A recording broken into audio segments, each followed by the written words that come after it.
قبل أن يأتي أحدكم الموت فيقول رب لولا أخرتني إلى أجل قريب فأصدق وأكن من الصالحين سبحانك لا علم لنا إلا ما علمتنا إنك أنت العليم الحكيم رب اشرح لي صدري ويسر لي أمري واحلل عقدة من لساني يفقه قولي اللهم رب زدني علما ربنا یسر ولا تعسر وتمم بالخیر۔ احباب گرامی قدر، نوجوانان اسلام، پیارے بچوں اور خواتین و حضرات، اللہ وحدہ لا شریک مالک الملک مالک القدوس کا بے پایاں شکر و احسان اور اس کا انعام ہے، اس کا اکرام ہے کہ رب ذوالجلال والاکرام نے ہم سب کو صحت و عافیت کے ساتھ دین پر، ایمان پر، ہدایت پر کاربند رکھا۔ درود و سلام ہوں جملہ انبیاء اکرام علیہم الصلاۃ والتسلیم پر، بالخصوص نبی آخر الزماں جناب محمد الرسول اللہ صلی اللہ علیہ وآلہ وبارک وسلم پر، بزرگان دین پر، مومنین پر، محدثین پر، علماء پر، فقہاء کے اوپر، اولیاء اللہ کے اوپر اللہ کی رحمتیں، برکتیں اور سلامتی۔ احباب گرامی، گزشتہ خطبات میں آپ نے مال و اولاد کا رکاوٹ بن جانا، ذکر الہی، فکر الہی اور عبادت الہی میں، اس ضمن میں چند باتیں آپ کے گوش گزار کی گئی تھی۔ انشاءاللہ تعالیٰ اسی ضمن میں اس کا تکملہ آپ کے گوش گزار کرنے کی کوشش کروں گا، واللہ المستعان وباللہ التوفیق۔ باتیں چل رہی تھی کہ انسان اپنی زندگی میں دنیا کی رنگینیوں میں اور مال و اولاد کی بے پناہ محبتوں میں گم نہ ہو جائے، اتنا گم نہ ہو جائے کہ وہ چیزیں اللہ تبارک و تعالیٰ کے ذکر اور اس کی عبادت سے اسے دور کر دیں۔ اور جو آدمی اس چیز میں پڑ گیا تو پھر دونوں جہانوں میں، دنیا میں بھی آخرت میں بھی، وہ آدمی نقصان اٹھانے والوں میں سے ہوگا۔ ان باتوں کو بیان کرنے کے بعد اللہ جل شانہ سبحانہ تعالیٰ بیان فرماتے ہیں، اے مومنوں کی جماعت، انفقوا مما رزقناکم، تم اللہ تبارک و تعالیٰ کی دی ہوئی روزی میں سے خرچ کرو۔ کب تک؟ من قبل ان یأتی احدکم الموت، یہاں تک کہ تمہارے پاس ملک الموت، موت کا پروانہ لے کر کے حاضر ہو جائے۔ اس سے پہلے اللہ تبارک و تعالیٰ نے جو بھی تمہیں رزق، جو بھی تمہیں نعمتیں، رزق حلال عطا کیا ہے، اس میں سے اللہ کے راستے میں خرچ کرو۔ وَأَنفِقُوا مِمَّا رَزَقْنَاكُم مِّن قَبْلِ أَن يَأْتِيَ أَحَدَكُمُ الْمَوْتُ۔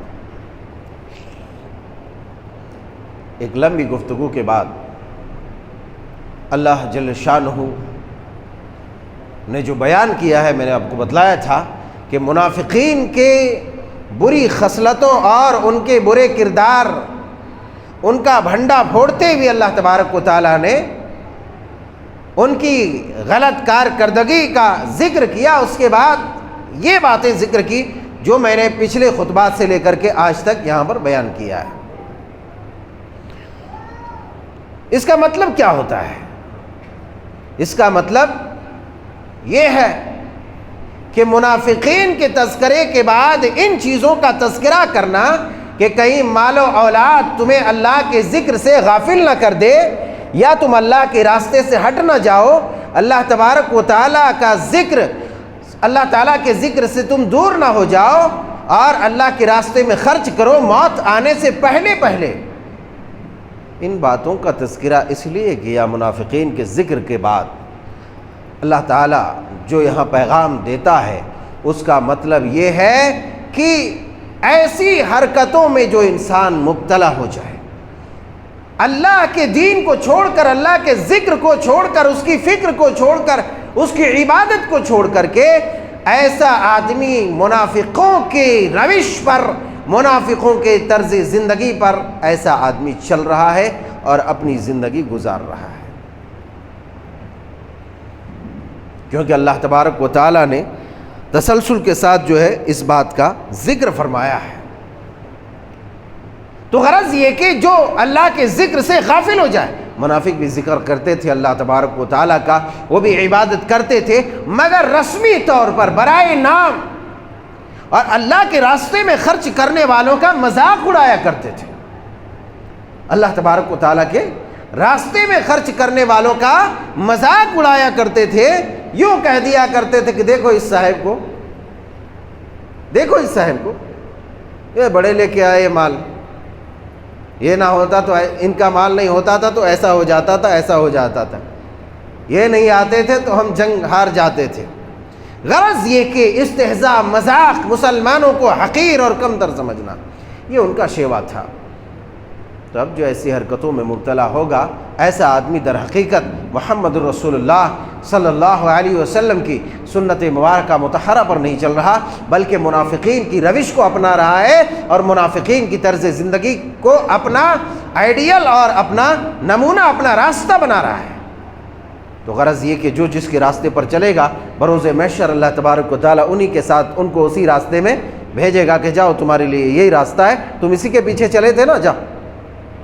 اب آپ اندازہ کریں کہ ان لوگوں کا راستہ کیا ہے اور ان لوگوں کی آخری منزل کیا ہے۔ ان کی آخری منزل اللہ جل شانہ سبحانہ تعالیٰ بیان فرماتے ہیں، ان المنافقین فی الدرک الاسفل من النار۔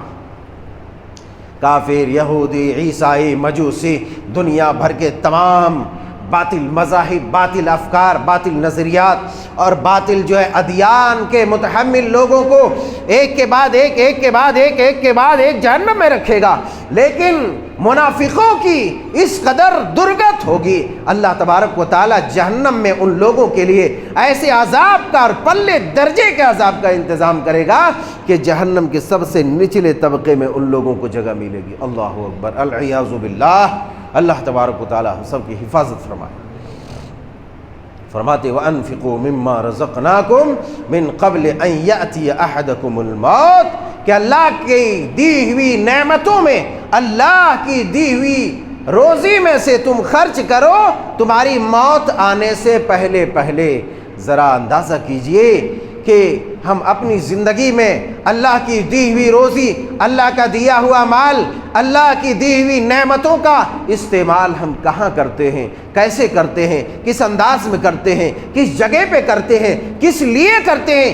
ان ساری چیزوں کا محاسبہ کرنے کا وقت ہے، کیونکہ موت کی گھڑی جب آ جاتی ہے تو اس وقت آرزو کرتا ہے انسان، اور اللہ تعالیٰ نے اپنے اس کلام میں سورہ منافقون کی اسی آیت میں بیان فرمایا ہے، وَأَنفِقُوا مِمَّا رَزَقْنَاكُمْ مِنْ قَبْلِ أَنْ يَأْتِيَ أَحَدَكُمُ الْمَوْتُ فَيَقُولُ رَبِّ لَوْلَا أَخَّرْتَنِي۔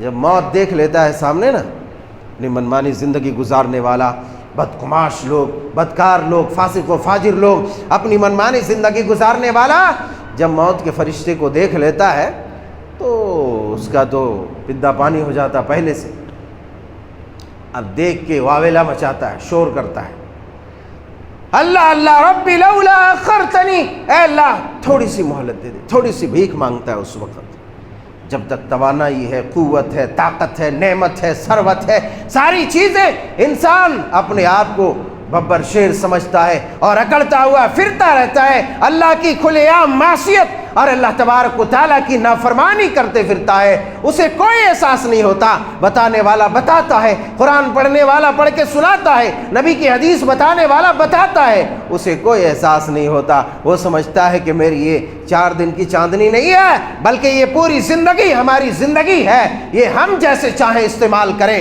ہماری نعمت ہے، ہماری کمائی ہے، ہماری محنت کی یہ گاڑی کمائی ہے، میں اسے جہاں تہاں کیوں خرچ کروں، میں اسے مسجدوں میں کیوں خرچ کروں، میں اسے مدرسوں میں کیوں خرچ کروں، میں انہیں غریبوں کے اوپر کیوں خرچ کروں؟ مال تو میرا ہے، کمایا تو میں نے ہے، محنت تو میں نے کی ہے، مزدوری تو میں نے کی ہے، دھکے تو لوگوں سے میں نے کھائی ہے، اور گالیاں میں نے سنی ہے، اب میں کیوں جاؤں اس مال کو یہاں وہاں فنا کرنے؟ اللہ اکبر، اللہ اکبر۔ پوری زندگی اسی طرح سے گزر جاتی ہے۔ رب ذوالجلال والاکرام انسان کے اس کردار کا تذکرہ فرماتا ہے، فرماتا ہے او لوگو تم جب موت کو دیکھو گے، موت کو دیکھتے ہی کہو گے ربی لولا اخرتنی الی اجل قریب، اے اللہ یہ موت جو آ رہی ہے تو اب تھوڑا سا وقت دے دے، میں اب تک سمجھ نہیں سکا تھا، میں اب تک سمجھ نہیں سکا تھا، تھوڑی سی مہلت، تھوڑا سا وقت دے دے۔ کاہے کے لیے؟ کاہے کے لیے وقت ہم تمہیں دے؟ اللہ تعالیٰ نے بڑے ہی خوش اسلوبی کے ساتھ لوگوں کے اس رویے کا تذکرہ فرمایا۔ کاہے کے لیے؟ اللہ تعالیٰ نے بیان فرما دیا، اس لیے فَأَصَّدَّقَ وَأَكُن مِّنَ الصَّالِحِينَ، فَأَصَّدَّقَ وَأَكُن مِّنَ الصَّالِحِينَ۔ بڑی بات ہے اللہ والو، بڑی بات ہے۔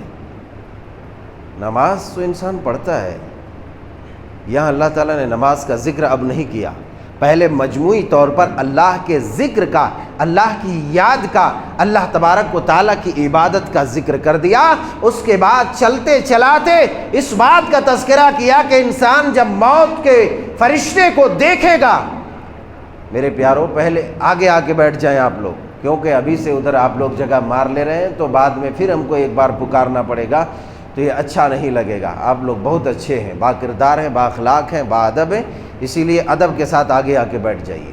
کسی کو موقع نہ ملے یہ کہنے کا کہ مسجد میں بھی ہے پھر بھی بے ادبی کے ساتھ بیٹھا ہے پیچھے، آگے جگہ خالی رکھے، ہاں تو کسی کو نہ فرشتوں کو موقع ملے نہ آپ کے بھائیوں کو موقع ملے، اس لیے پہلے اس کا خیال کریں۔ تو جو ملک الموت کو دیکھے گا تو بھیک مانگے گا، کاہے کے لیے مانگے گا؟ کہے گا میرے اللہ تھوڑا سا موقع دے دے مجھے۔ کاہے کے لیے بابو؟ کس لیے موقع میرے بندے؟ کس لیے تو موقع چاہتا ہے؟ فَأَصَّدَّقَ وَأَكُن مِّنَ الصَّالِحِينَ، اے اللہ جو بھی مال دولت ثروت ساری چیز میرے پاس ہے میں تیرے راستے میں لٹا دوں، ساری دنیا تیرے راستے میں خرچ کر دوں، ساری دنیا تیرے راستے میں صدقہ کر دوں، تیرے راستے میں لٹا دوں، تیرے راستے میں گوا دوں۔ وَأَكُن مِّنَ الصَّالِحِينَ، اور نیک بھولا بھالا سیدھا سادہ اچھا انسان بن کر کے تیرے دربار میں حاضر ہوں گا، تیری جناب میں حاضری دوں گا۔ اللہ کہے گا وَلَن يُؤَخِّرَ اللَّهُ نَفْسًا إِذَا جَاءَ أَجَلُهَا، اے میرے بندے اب تک تو غفلت میں تھا، اب تک تو نے میرے احکامات کو بھلا دیا تھا، میری تعلیمات کو نظر انداز کر دیا تھا، اب تک تو نے اس پر توجہ نہیں دی تھی۔ تم جمعہ کے خطبات میں سنتے رہے، دروس میں سنتے رہے، تقاریر میں سنتے رہے، بیانات میں سنتے رہے، قرآن میں پڑھتے رہے، لیکن تیرے کانوں میں جوں تک نہیں رینگا، اس لیے اب کوئی مہلت نہیں دی جائے گی، اب تیرا وقت آ گیا ہے۔ فَإِذَا جَاءَ أَجَلُهُمْ لَا يَسْتَأْخِرُونَ سَاعَةً وَلَا يَسْتَقْدِمُونَ۔ تم نے بہت منمانی زندگی گزار لی، بہت رنگین زندگی گزار لی، بہت دنیا کا سفر کر لیا، بہت موج مستیاں کر لیا اور بہت انجوائے کر لیا، سب کر لیا، اب تم چاہتا کہ ہم تمہیں وقت دیں، میرے پاس ایسا سسٹم نہیں ہے۔ وَلَن يُؤَخِّرَ اللَّهُ نَفْسًا إِذَا جَاءَ أَجَلُهَا، ایک بار جب موت کا پنجہ آ جاتا ہے، موت کا آخری پنجہ اپنے شدت و حدت کے ساتھ آتا ہے، دوبارہ اللہ تبارک و تعالیٰ اسے واپس نہیں کرتا، اس کی روح کو اس کے جسم کے پرخچے اڑاتے ہوئے کھینچ کر رب العزت کے احکامات کی تعلیم کر کے اس کو فنا کر دیتا ہے، اس کو مٹی میں ملا دیتا ہے، مگر اسے دوبارہ موقع نہیں ملتا ہے۔ اس لیے اس زندگی کو غنیمت جانو، وَلَن يُؤَخِّرَ اللَّهُ نَفْسًا إِذَا جَاءَ أَجَلُهَا وَاللَّهُ خَبِيرٌ بِمَا تَعْمَلُونَ۔ جو بھی حرکتیں انسان کی ہو رہی ہے اللہ تبارک و تعالی سب جان رہا ہے، سب جان رہا ہے۔ انسان یوں سمجھ رہا ہے کہ میری محنت ہے، میری مزدوری ہے، میری کمائی ہے، میں نے محنت کیا، میں نے طاقت لگائی، میں نے بزنس لگایا، میں نے دکان دیا، میں کمپنی میں جاب کرتا ہوں، میں دھکے کھاتا ہوں، میں سب کچھ پریشانیاں اٹھاتا ہوں، اس پر میرا حق ہے، صرف اور صرف میری حکومت ہے، میرا تصرف ہے۔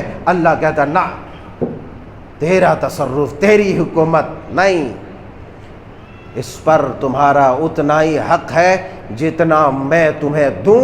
جہاں خرچ کرنے کے لیے کہوں، جہاں لٹانے کے لیے کہوں، وہاں منمانی زندگی تم نہیں کر سکتے، منمانی زندگی نہیں۔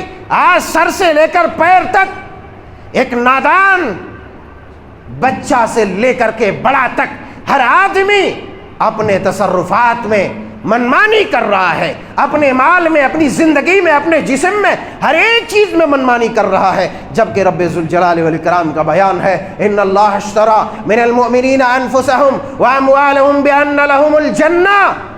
ارے تم منمانی کیسے کر سکتے ہو؟ یہ تو میری پراپرٹی ہے، میں نے خرید لیا اسے۔ تمہارے مال کو بھی، ہاں وہ آدمی جو مومن ہے، اب جو مومن نہیں ہے تو وہ تو جہاں چاہے جیسا چاہے وہ کرے، اس کو کون پکڑ رہا ہے؟ اس کو کون پکڑ رہا ہے؟ مگر جو بندہ مومن ہے، اس مومن بندے کا خود اس کی کوئی اختیار نہیں ہے، بلکہ اللہ رب ذوالجلال والاکرام کے حکم کی تعمیل کرتے ہوئے، چاہے اس کا مال رہے، اس کی جان رہے، اس کا جسم رہے، اس کی جو چیز بھی رہے، اللہ کے حکم کے مطابق کرنا ہے۔ کیوں کرنا ہے؟ اس لیے کہ آپ کے جسم و جان، آپ کے مال کو اللہ تعالی نے خرید لیا ہے جنت کے بدلے۔ آج فضول خرچیوں میں ہم کہیں بھی کم نہیں، اگر ہم کم ہیں الا ماشاء اللہ الا من رحم رب، ان لوگوں، کچھ لوگوں کے سوا جن کے دل میں درد ہے قوم و ملت کے لیے، جن کے دل میں دکھ ہے قوم و ملت کے لیے، جو دین کی نشر و اشاعت اور اس کی تبلیغ کے لیے کوشاں پریشاں ہراساں رہتا ہے، دن رات اس کی فکر میں گم رہتا ہے، ان لوگوں کے سوا زیادہ تر لوگ خواب غفلت میں ہیں، زیادہ تر لوگ اپنی منمانی زندگی گزار رہے ہیں، صرف اپنا حق مال میں سمجھ رہے ہیں، جبکہ اللہ کے پیارے حبیب علیہ الصلوۃ والسلام کا فرمان گرامی ہے، اللہ اکبر، صحیح مسلم شریف کتاب الرقائق کے اندر بیان ہے، حضرت ابو ہریرہ رضی اللہ تعالیٰ عنہ بیان فرماتے ہیں کہ اللہ کے پیارے حبیب علیہ الصلوۃ والسلام نے ارشاد فرمایا کہ لوگ کہتے ہیں یقول العبد مالی مالی مالی، میرا مال میرا مال، بندہ کہتا میرا مال میرا مال، کہتا نا ہم نے کمایا، ہم نے یہ کیا، ہم نے وہ کیا، یہ میرا ہے میرا ہے میرا، لے لے تیرا ہے تو ہے، جیب کفن میں باندھ چاند کے کیوں نہیں قبر میں لے کے جاتا ہے، لے جا تیرا ہے، یا فرشتوں کو دے دینا رشوت کہ آج میرے سے سوال مت کرو، فرشتوں کو بول دے جا کہ یہ لکھ دو یہ لکھ دو میرے بارے میں کہ یہ بندہ بہت اچھا تھا، ایسا تھا ویسا تھا، جا کے لکھو فرشتوں کے بارے میں، بول دو فرشتوں کو، خریدو۔ دنیا میں چھوٹی چھوٹی چیزوں میں اپنا ایمان ہم خراب کرتے، مالی مالی مال مال مال مال، میں خرچ کروں جہاں چاہوں جیسا چاہوں، اپنے بیوی بچوں پر جیسا چاہوں خرچ کروں، اپنے رشتہ داروں پر، دنیا والوں پر، میں جاؤں اڑاؤں، شراب پیوں، کباب کروں، یہ کروں وہ کھاؤں وہ پیوں، جائز ناجائز حرام حلال کچھ نہیں، یہ میرا مال ہے، میرا، تیرا نہیں، اللہ والو تیرا نہیں ہے۔ اللہ کے پیارے حبیب علیہ الصلوۃ والسلام نے فرمایا بندہ کہتا رہتا ہے مگر اس کا مال وہ نہیں ہے، اس کا مال انما لہ من مال ثلاث، صرف اس کا 3 قسم کا مال ہے، بس 3 حصہ اس کا ہے، کہتے نا 3 حصہ، ما کلفافنا، جو اس نے کھا لیا، جسم کو موٹا کر لیا، تر و تازہ ہوا، طاقت و قوت بنا لی، پٹھوں کو موٹا کر لیا، طاقتور بن گیا، اس کا مال وہی ہے۔ واللبسا، جو اس نے پہنا اور جو پرانا کر دیا، پہن کر کے پرانا کیا، پھاڑ دیا، وہی اس کا مال ہے۔ اور وتصدقا فاقتنا، اور جو اس نے صدقہ کر لیا اس کو آگے کے لیے بھیج لیا، اکٹھا کر لیا، آخرت کے لیے، قیامت کے لیے رکھ لیا، تو وہی اس کا مال ہے۔ باقی فہو ذاہب وتارک للناس، باقی دوسرے لوگوں کے لیے وہ چھوڑنے والا ہے، دوسرے لوگوں کے لیے وہ مال ہے، دوسرا کوئی استعمال کرے گا۔ اللہ اکبر۔ یہی وجہ ہے صحابہ کرام رضوان اللہ علیہم اجمعین کا رویہ، صحابہ کرام رضوان اللہ علیہم اجمعین کا کردار یہ تھا کہ جب بھی اعلان ہوتا تھا اللہ کے راستے میں خرچ کرنے کا، اللہ کے راستے میں لٹانے کا، اللہ اکبر کبیرہ، جب مدینے کے اندر مسلمان آئے، سیدنا عثمان غنی رضی اللہ تعالیٰ عنہ، اعلان ہوا کون ہے جو مسلمانوں کے لیے کنواں خرید کر کے دے گا؟ اللہ اکبر کبیرہ، 12,000 درہم، 12,000 سونے کے سکے لے کر کے یہودی سے کنواں خریدا، مسلمانوں کے لیے وقف کر دیا۔ ایک آواز پر عثمان غنی رضی اللہ تعالیٰ عنہ، ایک آواز پر ہم ملائیں اپنے اسلاف کی زندگیوں کو کہ وہ کیسے اللہ تبارک و تعالیٰ کی رضا کے لیے، اس کی چاہت اور اس کی خوشنودی کے لیے ایک بات پر، نبی کے ایک اشارے پر سب کچھ قربان کر دیتے تھے۔ سبحان اللہ بحمدہ، سبحان اللہ العظیم۔ دیکھا مسلمانوں نے کنواں خرید لیا، یہودی جس نے بیچا تھا آ کر کے کہا کہ عثمان تمہارا آدمی بڑا ہوشیار ہے، ہمیں کنواں بیچنے کا کوئی فائدہ نہیں ہوا، وہاں باری لگی تھی، ایک دن مسلمان پانی لے گا، ایک دن یہودی لے گا۔ اللہ اکبر کبیرہ، مسلمان 2 دن کا پانی اکٹھا کر کے رکھ لیتا تھا۔ مومن چالاک ہوتا ہے، بے ایمانی نہیں تھی، وہ ایک دن ہم جتنا چاہیں بھرے، وہاں کوئی لمٹ اور حد نہیں تھی۔ مسلمان 2 دن کا پانی اکٹھا کر لیتا تھا۔ یہودی کو بڑا درد ہوا، کہہ رہے بیٹا میرا تو گیا کام سے، پھر آ کر کے بولا بھائی اب یہ کنواں آپ خرید لو۔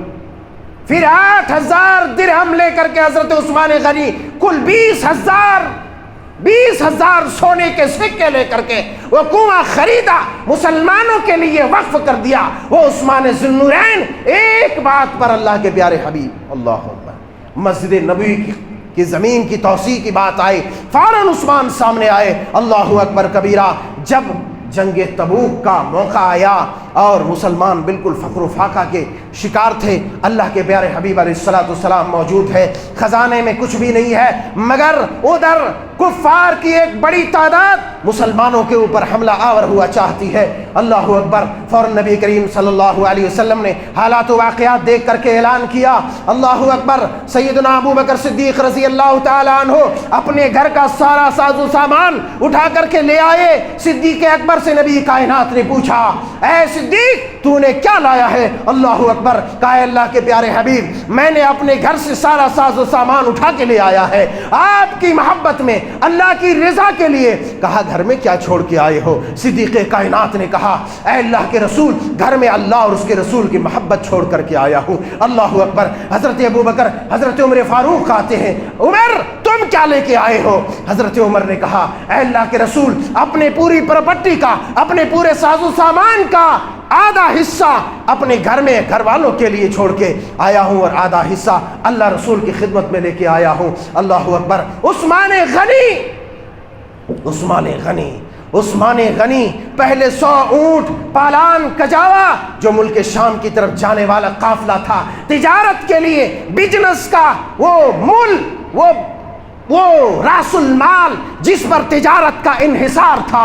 اللہ اکبر، ادھر صدا لگی چندہ اکٹھا کرو، اللہ اکبر جنگ میں جانا ہے، عثمان غنی ہے، اونٹ کے اونٹ دیتے گئے، یہاں تک کہ آپ نے 29 کلو 29.5 کلو چاندی کے سکے اور 5 کلو سونے کے سکے اور دیتے گئے، اللہ کے راستے میں چندہ دیتے گئے۔ اللہ اکبر، مسلمانوں کی حفاظت کے لیے، امت کی حفاظت کے لیے چندہ دیتے گئے، یہاں تک کہ مورخین لکھتے ہیں، روایات بتاتی ہے کہ 900 کی مقدار میں اونٹ اور 100 کی مقدار میں گھوڑے۔ اللہ اکبر، وہ نقدی سونے چاندی چھوڑ کر کے، یہی وجہ ہے عثمان ذو النورین جب اللہ کے راستے میں مال اکٹھا کر کے آئے، اللہ کے پیارے حبیب علیہ الصلوۃ والسلام کے سامنے آپ کی خدمت میں رکھ دیا. نبی کائنات کی دست مبارک ہے, اپنے مبارک بابرکت ہاتھوں سے الٹاتے جاتے, کہتے جاتے آج کے بعد عثمان کا عمل اسے کوئی نقصان نہیں پہنچائے گا, آج کے بعد عثمان جو بھی کر لے اللہ اس کا مواخذہ نہیں کرے گا, اللہ اس کی پکڑ نہیں کرے گا. اللہ اللہ, ایک کے بعد ایک صحابی آتے ہیں. حضرت عاصم بن عدی رضی اللہ تعالی عنہ آتے ہیں. حضرت عاصم بن عدی رضی اللہ تعالی عنہ کی یہ حالت ہے. اللہ والو 90 وسق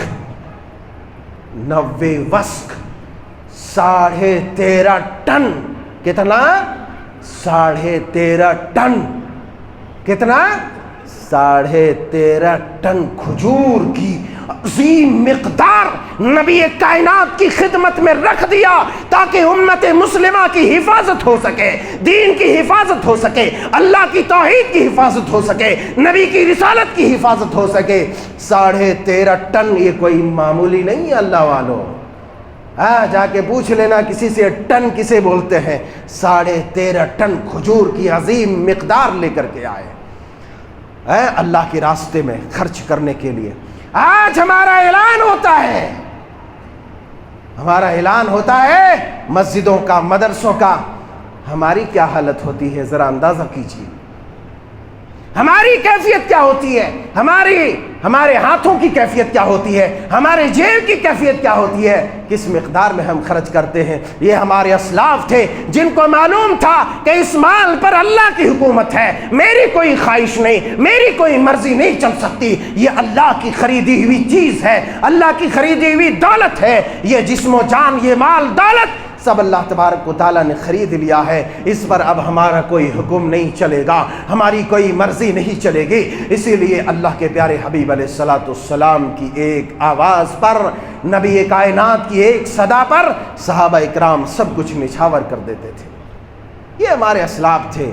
مگر تھوڑے سے مال کی حفاظت کے لیے ہم فوراً بےمانی میں, فوراً شیطانی میں, فوراً جو ہے غداری پر اتر آتے. آج یہ ہماری مسلمانیت ہے, یہ ہماری مسلمانیت. آج دیکھو, آج وہ غیر مسلموں کا جو وہ بھگوان بیٹھنے والا ہے نا, ابھی کتنے مسلمان ہوگا, ان کو بولو مسجد میں ضرورت ہے, مدرسے میں ضرورت ہے, بچے ایسے ہیں, مدرسے میں ایسا کرنا ہے, ویسا کرنا ہے, یہ کرنا ہے, وہ کرنا ہے, کام ہے. ہاں ملسا ہے, ہاں ملسا ہے. ابھی ایسی رپورٹ آئی میرے پاس کہ ایک آدمی 10,000 5,000 دے رہا ہے اس میں منڈپ بنانے میں, اللہ کے مد مقابل غیر اللہ اور طاغوت کو کھڑا کرنے کے لیے. ارے تیرا کیسا ایمان ہے, تیری کیسی توحید ہے, تیری کیسی محبت ہے کہ اگر رب کے دربار میں لٹانے کی بات آئے تو روتا ہے, چلاتا ہے, مرتا ہے, تو بھوکے مر جاتا ہے. لیکن غیر اللہ کے نام پر اپنی انا کو بچانے کے لیے آپسی یہ کیسی محبت ہے کہ رب کی مخالفت, رب کی دشمنی کرنے والوں کے ساتھ تم اتنا بڑا تعاون کرو کہ 10,000 5,000 روپے تم اس غیر اللہ کے نام پر قربان کرو, اس غیر اللہ کی عبادت میں تم مدد کرو. اللہ اللہ اللہ اللہ, یہ کوئی بھائی چارگی نہیں بلکہ یہ تیری ہلاکت ہے, یہ تیری عداوت ہے اسلام کے ساتھ. اس لیے مسلمانوں اپنے ایمان کی حفاظت کرو, لوگوں کے ساتھ, غیر مسلموں کے ساتھ خیر خواہی کرو, مگر خیر خواہی کا مطلب یہ نہیں ہے تم ان کے معبودوں کی عبادت کرنے لگو, تم ان کے معبودوں کو چومنے لگو, تم ان کے بنائے ہوئے ہاتھوں سے جو بت ہے ان بتوں کو سجدے کرو, ان کے بنانے میں, اس کی تعمیر کرنے میں, اس کے بڑھانے میں اور اس کے پھیلانے میں تم اس کی مدد کرو. اگر ایسا ہے تو تم بے ایمان ہے, تم اللہ کا باغی بندہ ہے, اور اگر ایسا نہیں ہے تو پھر خیر ہے. آج ہماری زندگی بے ایمانی میں جا رہی ہے, حق مارنے میں جا رہی ہے, حق مارنے میں ہماری زندگی فنا ہے. ہم یہ نہیں دیکھتے حق کس کا کیا ہے. ایک روایت طبرانی شریف کی آپ کے گوش گزار کروں, طبرانی شریف کی.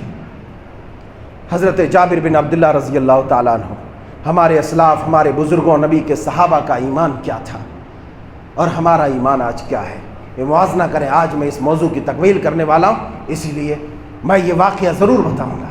حضرت جابر رضی اللہ تعالیٰ عنہ بڑے معتبر صحابی اپنے غلام کے ساتھ بازار گئے گھوڑا خریدنے کے لیے. غلام سے بولا, بابو تم مارکیٹ کے اس سائڈ چلے جاؤ, میں اس سائڈ دیکھ لیتا ہوں, جہاں ابھی بہترین قسم کا گھوڑا ملے مجھے لا کر کے فوراً بتا، میں اسے خرید لوں گا۔ حضرت جابر رضی اللہ تعالی عنہ بازار کے ایک طرف، حضرت جابر کا غلام ایک طرف۔ غلام نے دیکھا مارکیٹ میں، ارے بڑا شاندار گھوڑا آیا ہے، ایک دم دل کو لبھانے والا گھوڑا۔ میرے بھائیوں، میرے بزرگوں، میرے جوانوں، اس واقعے میں بڑا سبق ہے ہمارے لیے، اس واقعے میں سبق ہے ہمارے لیے، بڑا پیغام ہے اس روایت کے اندر۔ بہرحال غلام نے دیکھا، پکڑا، بھائی صاحب یہ مجھے خریدنا ہے۔ بولا ہاں خرید لو۔ بولا کتنا؟ بولا اتنا اتنا اتنا اتنا۔ اچھا اچھا، نہیں بھائی میں اتنا نہیں دے سکتا ہوں، میں 300 درہم دوں گا۔ کتنا؟ 300 درہم۔ ہاں میں ہزاروں کی بات کر رہا ہوں، تم 300 کی بات۔ بہرحال غلام تھا، نچوڑتے نچوڑتے نچوڑتے نچوڑتے نچوڑتے نچوڑتے 300 پر آ ہی گیا۔ ہم بھی ہوتے ہیں نا، ہم بھی سامان خریدتے رہتے ہیں، بعض دفعہ دکان والوں کو اپنے کردار سے بتا دیتے ہیں کہ ہم مسلمان ہیں اور کس قدر بخیل ہیں اور کس قدر زیادتی کرنے والے ہیں کہ ہم اتنا مول بھاؤ کرتے، اتنا کرتے، بعض دفعہ آدمی مجبور ہو جاتا ہے اور مجبور ہو کر کے وہ جس مال سے خریدا ہے اس سے بھی کم میں دینا پڑتا اس کو، کیونکہ بعض دفعہ ہماری غیرت مر جاتی ہے۔ ایسا ہم کرتے ہیں روز مرہ میں۔ ہمارا کردار وہ تھا کہ اپنے کردار سے اپنے نبی کے کردار کا پرچار کرتے تھے، اپنے رویے سے دین اسلام کی تبلیغ کرتے تھے۔ ارے آپ اٹھاؤ تاریخ کو، اس ملک عزیز ہندوستان میں اگر اسلام آیا ہے تو تاجروں کے ذریعے سے اسلام آیا ہے۔ اب دنیا کے بیشتر خطوں کو اٹھائیں، تاجروں کے ذریعے اسلام پھیلا ہے۔ آج اگر ہم ویسا تاجر بن جائیں، ہمارا رویہ ویسا بن جائے، لوگ دھڑا دھڑ مسلمان بنیں گے۔ بہرحال قصہ مختصر، آدمی نے 300 روپے میں بات طے کر لی۔ چلو کہا کہ بھائی میں اپنے لیے نہیں خرید رہا ہوں، میرا مالک ادھر ہے بازار کے اس سائڈ، وہاں جا کر کے ہم آپ کو ادائیگی کر دیں گے۔ بولا ٹھیک ہے چلو۔ لے کر کے گیا تو بولا ٹھیک ہے لے آیا؟ ہاں لے آیا۔ کتنے میں لایا؟ 300 میں۔ اچھا 300، ٹھیک ہے۔ دیکھا گھوڑے کو، دیکھا بڑا شاندار تھا۔ غلام نے کچھ کہنے سے پہلے اس تاجر نے کہا کہ جناب آپ ذرا میرے گھوڑے کو دیکھیے۔ دیکھا بہت اچھا۔ بولا کیا میرا گھوڑا صرف 300 روپے کا ہے؟ آپ کا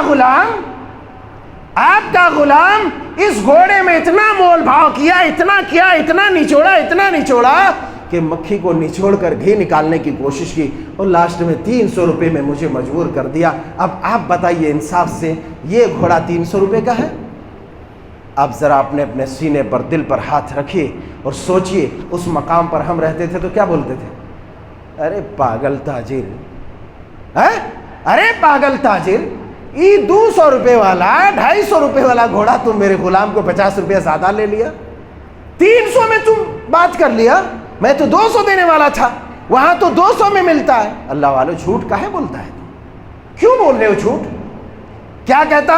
ہم ہوتے تو بولتے ارے 200 روپے والا 250 روپے والا، تم جو ہے یہاں 300 روپے کی بات کر رہے ہو۔ اللہ قربان جاؤں، سیدنا حضرت جابر رضی اللہ تعالیٰ عنہ کے اوپر کہا کہ نہیں یہ تمہارا 400 کا ہے۔ بولا ہاں 400 کا ہے۔ بولا ذرا چلاؤ تو گھوڑے کو یہاں سے۔ اچھا چلایا، بولا نہیں 400 کا نہیں، یہ پورے 800 کا گھوڑا ہے۔ کتنے کا؟ 800 چاندی کے سکے کا گھوڑا ہے یہ۔ اللہ اکبر۔ غلام پریشان ہو گیا، میرے آقا آپ نے یہ کیا کر دیا؟ کہاں 300 میں بات کیا تھا، کہاں 800 روپے؟ اللہ اکبر۔ قربان جاؤں، حضرت جابر رضی اللہ تعالیٰ عنہ غلام سے مخاطب ہوتا ہے، کہتا ہے میرے بابو، اے میرے غلام، میں نے جو یہ گھوڑا خریدا ہے، جب میں نے اسلام قبول کیا تھا تو رب کے رسول کے ہاتھوں بیعت کیا تھا کہ آج کے بعد ہم کسی بھی مسلمانوں کے ساتھ دھوکہ نہیں کریں گے، کسی بھی مسلمان کے ساتھ غداری نہیں کریں گے، ہر مسلمان کے ساتھ خیر خواہی کریں گے۔ ذرا اپنے سینے پر ہاتھ رکھو، ابھی شرم آتی ہوگی لیکن جاؤ گھر میں جا کر کے اپنے سینے پر ہاتھ رکھ کے دیکھو کہ ہم نے کتنے مسلمانوں کے ساتھ مول بھاؤ کرتے ہوئے کتنوں کو ٹھگا ہے، کتنوں کا مال ناجائز طریقے سے وصولا ہے، کتنوں کا مال ہم نے ناجائز طریقے سے ٹھگ لیا ہے۔ آج ہمارا یہ حالت ہے، ہمارے بزرگوں کا، ہمارے اسلاف کی وہ حالت تھی۔ آج چندہ کرنے والا کسی مسجد میں چندہ کرتا ہے نا، تو بعض لوگ دیکھ کر کے بولے ہاں اتنا چندہ ہو گیا، ارے رے اس میں تو کچھ حساب لگانا ہی پڑے گا۔ ارے شرم کرو، جو دین کی خدمت کرتا ہے، دین کا خدام ہے، اس کے پاس قوم کا مال آیا ہے، امت کا مال آیا ہے، رب کے نام پر مال آیا، تم کاہے مرتا ہے بے شرم؟ تم کیوں مر رہا ہے؟ آج کہنے کو یہ بات میں نہیں کہنا چاہتا تھا، لیکن بات کسی ایک کی نہیں ہے بلکہ بیشتر فون کے ذریعے مجھے یہ اطلاع ملی آج ساری دنیا میں تقریباً مساجد کے اندر، مدارس کے اندر، مدارس والوں نے، مساجد والوں نے عالموں کے اوپر اس قدر ظلم کیا۔ آج دیکھو پیٹرول کا، تیل کا، چاول کا، راشن کا، پانی کا، ہر چیز کا بل، ہر چیز کی رقم بڑھتی چلی گئی، لیکن دنیا میں اگر کوئی سب سے سستی چیز ہے، کوئی سب سے سستا مال ہے، تو بات کرتے وقت بھی کیا کرتا معلوم ہے؟ نہیں مول صاحب 10,000 نہیں دے سکتے ہیں۔ اگر مول صاحب کوئی تھوڑا ہولے قسم کا رہا اور بولا نہیں 10,000 دے دینا، نہیں مول صاحب دیکھ رہا جب کہ 10,000 میں آج کے زمانے میں کچھ نہیں ہوگا، 12,000 میں آج کے زمانے میں کچھ نہیں ہوگا، بولے گا مول صاحب نہیں مول صاحب 5,000 رکھیے نا، 8,000 رکھیے نا، یعنی کم سے کم۔ ارے حضرت جابر کی سنت پر عمل کرو، نبی کی حدیث پر عمل کرو کہ یہ ایک عالم دین ہے، میرے مدرسے کا مدرس ہے، قوم کا خادم ہے، میری مسجد کا اور میری قوم کا خادم ہے۔ اگر میں اس کے ساتھ بے ایمانی کروں گا تو میری اولاد بے ایمانی پر اترے گی، میرے گھر میں وبال، میرے گھر میں بلائیں آئیں گی۔ اللہ اکبر۔ آج مدرسے والوں نے، مدرسے کی کمیٹیوں نے، مساجد کی بعض کمیٹیوں نے اماموں کے اوپر، عالموں کے اوپر، ملازمین کے اوپر ظلم کیا ہے۔ اس حدیث پاک کو رکھو کہ جب تمہارے گھر میں کمانے والوں کی تنخواہیں بڑھ سکتی ہے، تمہارے گھروں میں کمانے والے ہر سال زیادہ لا سکتے ہیں، تو تمہارے مدرسے کا مدرس پاگل ہے کیا؟ تمہارے مدرسے کا مدرس گدھا ہے کیا؟ تمہارے مسجدوں کے امام جاہل ہیں کیا؟ اگر تم ایک نبی کے غلام کے ساتھ، دین کے دائی کے ساتھ ایسا برتاؤ کرو گے تو یقین جانو تمہارا حشر بھی اسی طرح ہوگا، گدھوں کتوں کی طرح ہوگا، تمہیں کوئی بچا نہیں سکتا۔ یاد رکھو، انصاف کرنا سیکھو، انصاف کرنا۔ حضرت جابر رضی اللہ تعالی عنہ کی یہ حدیث مبارکہ، یہ آپ کا واقعہ سامنے رکھو۔ ہر ایک کے ساتھ آپ کی اولاد رہے، کسی اور کی اولاد رہے، اور ہر ایک کس و ناقص کے ساتھ انصاف کا معاملہ کرو۔ خیر خواہی کا جو وعدہ تم نے، جو کلمہ پڑھا ہے، اس کلمے میں خیر خواہی کا عہد و پیمان ہے، اس کلمے کو تم اپنی زندگی میں اتارنے کی کوشش کرو۔ اور دیکھو مال اللہ کا ہے، کسی اور کا نہیں، تمہارا نہیں، اللہ کا خریدا ہوا ہے، تم اس کو صحیح استعمال اس کا کرو، یہاں وہاں مت کرو حرام ناجائز میں۔ اللہ تبارک و تعالیٰ کہ مدارس اسلامیہ جو توحید کا مرکز ہے، مساجد جو توحید کا ماخذ ہے، ایسی جگہوں کی حفاظت کرو، ایسی جگہوں کی حفاظت کرو تاکہ تم حفاظت سے رہو گے، تمہاری حفاظت ہوگی، تمہاری حفاظت ہوگی۔ میں معذرت چاہتا ہوں، ایسی بات کر دی میں نے کہ بہت سارے مساجد کی کمیٹی والے ہوں گے جن کو تکلیف ہو سکتی ہے، لیکن خدا کی قسم کئی فون، کئی کال سے میرے عالموں کے آئے، کیونکہ میں ایک ذمہ دار طبقے کا آدمی ہوں، اور مجھ سے کئی لوگ اس طرح کی بات، ویڈیو بنانے کی بات مجھ سے کی کہ آپ اس پر کیوں ویڈیو نہیں بناتے ہیں، آپ سوشل میڈیا پر بیانات جاری کرتے ہیں، یوٹیوب پر جاری کرتے ہیں، فیس بک پر جاری کرتے ہیں، ہمارے لیے ایسے ایسے بیانات کیوں نہیں نکال رہے ہیں؟ کم سے کم کچھ نہیں تو ایک احساس، اور کچھ نہیں تو کم از کم وہ اپنی غلطی سے باز تو آ جائے۔ تو میرا مقصد کسی کو دکھ دینا، کسی کو تکلیف دینا نہیں ہے، بلکہ میرا مقصد قوم و ملت کی اصلاح ہے۔ اگر کوئی یہ سمجھ لے کہ مول صاحب نے ہمیں جو غلط کہا تو میں معذرت چاہتا ہوں، میں کسی کو غلط کہنے والا نہیں۔ نبی کے شاگرد رشید کی حدیث میں نے سامنے رکھی، آپ کا واقعہ رکھا، قرآن کی آیات رکھی، اور اس روشنی میں ایک دوسرے کی اصلاح کرنے کی میں نے کوشش کی۔ اگر اللہ تعالیٰ ہمیں کچھ زیادتی کی ہے تو اولاً تجھ سے معافی چاہتے ہیں، استغفار کرتے ہیں مولا کریم، اور ہم میں سے ہر آدمی کو صحیح سمجھنے، صحیح کرنے، نیک عمل کرنے کی توفیق عطا فرما۔ آمین تقبل یا رب العالمین، وآخر دعوانا الحمدللہ رب العالمین۔